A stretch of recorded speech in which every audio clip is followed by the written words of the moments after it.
Benim hastaneye. Vallahi. Niye dargınsın o ağaçları? Niye dargınsın? Tok yerse denenle. Bir saniye yok. Sen ile ölürsen de ağaca bağışlı ol. Allah seni ondan da beter derde salsın. Verem hastaneye. Ha.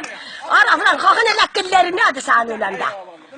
Sıçım sen ekenin kellesine. Vallahi kabrine. Ben dedemın ağaçlarını niye doğruysan kurumsa. Tok yerse dedemle. Bildin ya yok.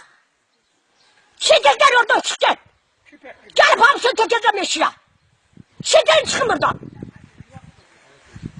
Sikir benim kapımdan çık. Benim hastaneye gel benim başıma geçip. Kaldır Gölay. Köpeği oğlu.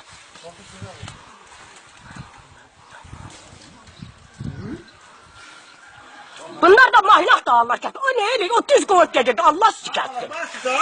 O değil. Ne bastı? O değil. İmran değil. Ben o düz getirdi. O neydi? Onun ne daxili var? Gel şitir getir ha. Gel ağacın tepeğe kırarım.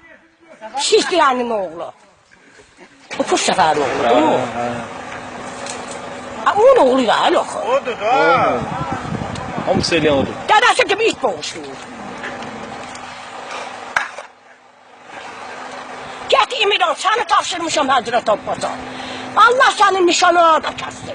Kötüyü kessin. Get. Hamısını kəssən odur. Get Allah sağa dersin. Arvadın qara yaylık kalsın, get.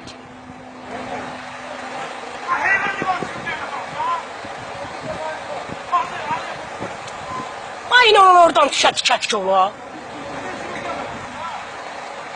O neydi? O gelir daha adam ha.